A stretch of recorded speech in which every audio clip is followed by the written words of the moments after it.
कह रहा है कि साइन 180 माइनस थीटा, ठीक है, इंटू कॉस कितना कह रहा है 90 माइनस थीटा, कॉस 90 माइनस थीटा माइनस कितना कह रहा है बाबू फिर आपको कॉस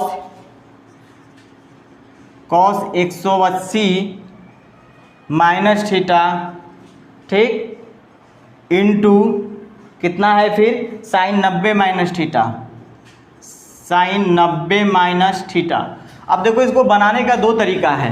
180 पे क्या होगा, साइन चेंज नहीं होगा तो क्या हो जाएगा, साइन ही हो जाएगा, साइन थीटा 180 माइनस थीटा दूसरा क्वाड्रेंट में आएगा तो साइन दूसरा में प्लस होता है, प्लस ही रह जाएगा।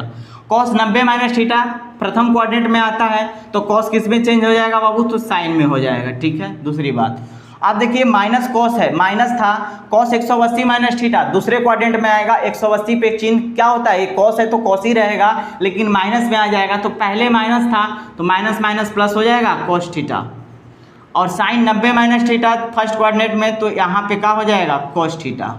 अब बताओ ये कॉस थीटा ये साइन थीटा मिलकर क्या हुए साइन स्क्वायर थीटा प्लस क्या हो गया कॉस स्क्वायर थीटा बराबर क्या हो गया 1। ऑप्शन नंबर चेक कीजिए किसमें 1 दिया है बाबू, ऑप्शन नंबर आपका दूसरा सही आंसर है, ऑप्शन नंबर 2 आपका सही आंसर है। देखो इसको वैल्यू पुटिंग मेथड से भी हम बनाने की कोशिश करते हैं, ये तो फर्स्ट मेथड हो गया ना।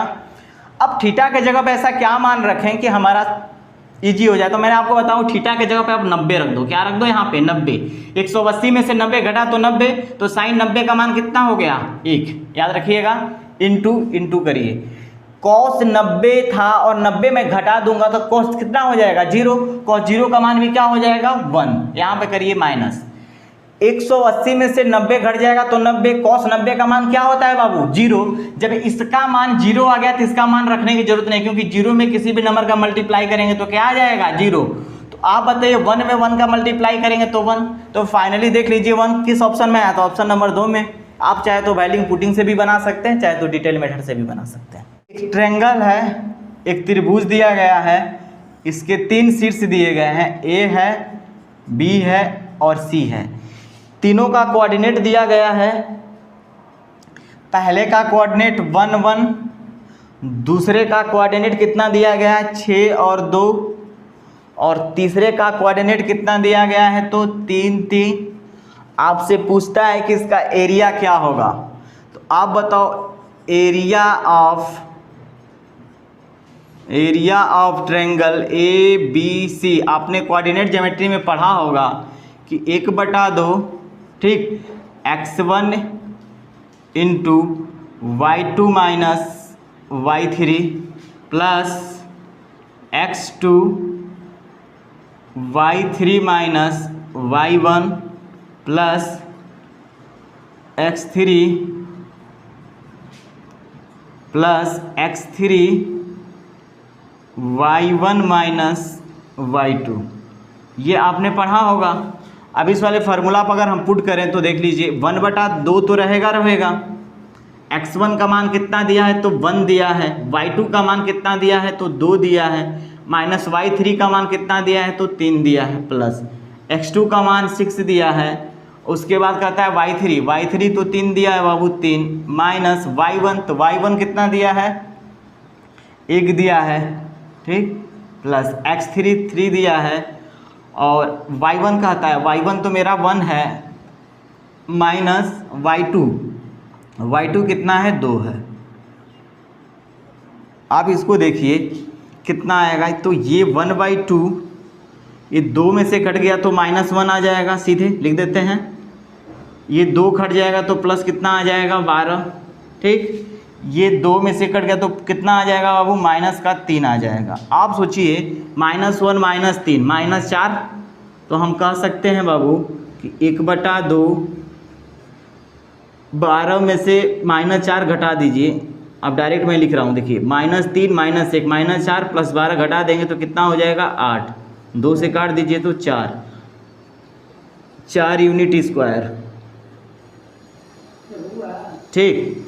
ऑप्शन नंबर चेक कीजिए कौन सा होगा, तो ऑप्शन नंबर पहला आपका सही आंसर होगा, ऑप्शन नंबर 5 6 x0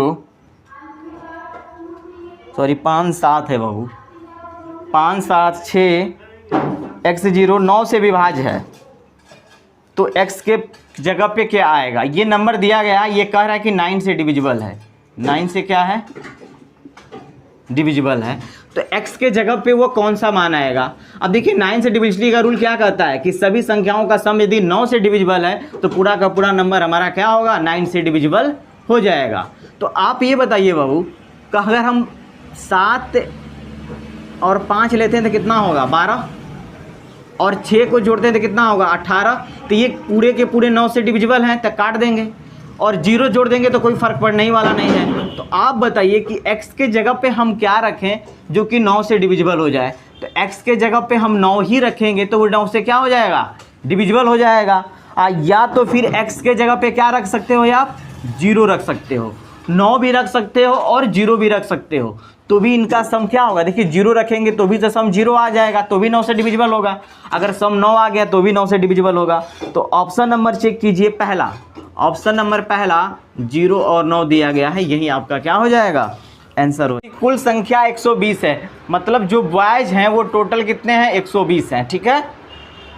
कुल संख्या 120 है, तो लड़कियों की संख्या ज्ञात कीजिए। मतलब कह रहा है कि गर्ल की संख्या क्या करना है? ज्ञात करना है। अकॉर्डिंग टू क्वेश्चन एक चीज़ दिया है, रिलेशन दिया है, ध्यान से देखिएगा क्या दिया है बाबू।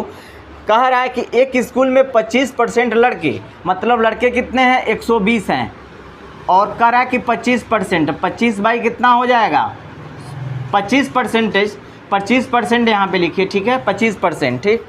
लड़के, लड़कियों के 3/4 लड़कियों के 3/4 भाग के बराबर हैं।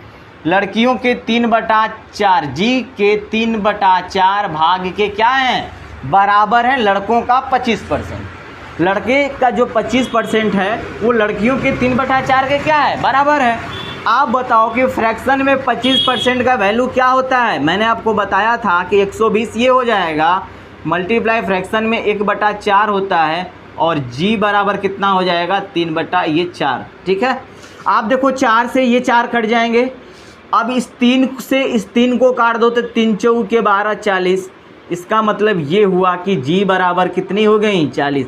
मतलब कि टोटल गर्ल्स हमारी कितनी हैं? 40 हैं। आप ऑप्शन नंबर चेक कीजिए, ऑप्शन नंबर आपका बाबू तीसरा होगा। आंसर क्या होगा? ऑप्शन नंबर 3 आपका सही आंसर है, नोट कर लीजिए। कि यहाँ पे आपको डाउट लग रहा है, वो पहले दे दिया है, ये रिलेशन दिया है कि B का 25% बराबर हैं G के 3/4 भाग के, ये रिलेशन आपको दिया हुआ है, बस मान रख दीजिए, आपका आंसर आ जाएगा। 2 वर्ष के लिए 10% ब्याज दर पर n बराबर कितना दिया है? 2, r बराबर कितना दिया है? 10% दर पर।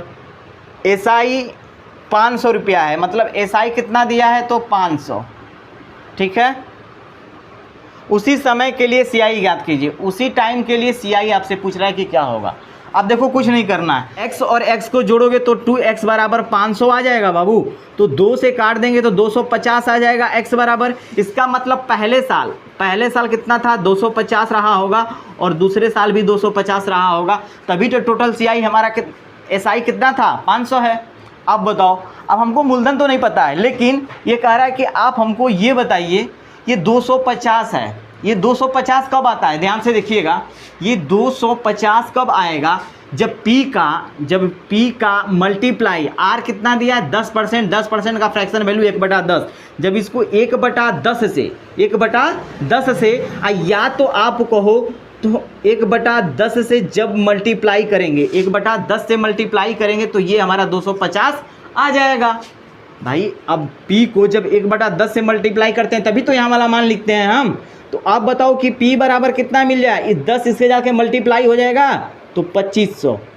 P कितना मिल गया मेरा? 2500 मिल गया। आप बताओ, जब P हमारा 2500 हो गया बाबू, और हमको 10% तो पता ही था, हमसे CI पूछा है, मतलब अगर मूलधन पूछता तो मूलधन बता देते, कितना होगा? 2500। यहाँ हमसे अब CI पूछा है तो हम क्या करेंगे? आपका 10% ये दिया गया, R बराबर कितना दिया गया है? 10%।